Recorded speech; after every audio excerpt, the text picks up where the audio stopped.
Hi friends, எல்லாருக்கும் வணக்கம். நான் உங்கள் ரமேஷ். என் வீடியோ பார்த்துக்கணும் எல்லாருக்கும் என்னமா நன்றிகள். என்னை மதித்து என் வீடியோ பார்த்துக்கொண்டு எல்லாருக்கும் என் நன்றிகள். சிறு குழந்தைக்கு என் வீடியோ பார்த்து ரசித்து கொண்டு வருவதற்கு என்னமா நன்றிகள். வாங்க நம்ம வீடியோக்கள் போகலாம்.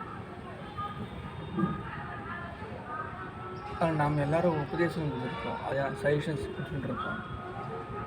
ஸோ அது எந்த அளவுக்கு நல்லதுன்னு நான் நினைக்கிறேன்னா, ஒரு சஜஷன்ன்றது அவளுக்கோ இல்லை அவருக்கோ உபயோகமாக இருக்கணும்.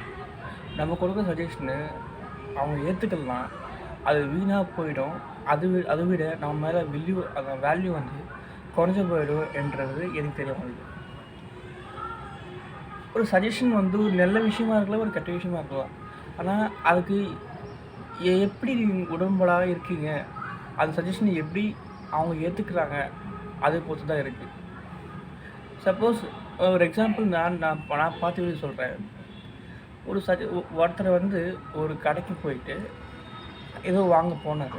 அந்த கடையில் வந்து ஏதோ அவருக்கு ஏதோ தென்பட்டது, ஒரு கெட்ட இதுவும் தென்பட்டது.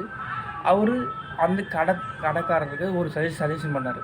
இந்த கடை வந்து இப்படி இருந்தால் நல்லாயிருக்கும், அப்படி இருந்தால் நல்லாயிருக்கும் அப்படின்னு கொடுக்கும்போது அந்த கடைக்காரர் அவரை பார்த்து ஒரு குச்சித்தனமாக ஒரு மாதிரி கேள்வி கேட்டார்.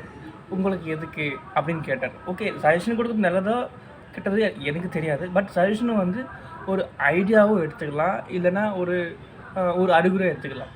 ஸோ இப்படி இருக்கும்போது அந்த சஜஷன் வந்து அவருக்கு உடன்பாடாக இல்லை. அதனால் நீங்கள் சொல்ல தேவையில்லை. அதனால் சஜஷன் வந்து அடுத்தவங்களுக்கு சிலர் கேட்கலாம், அதை கேட்காம இருக்கலாம்.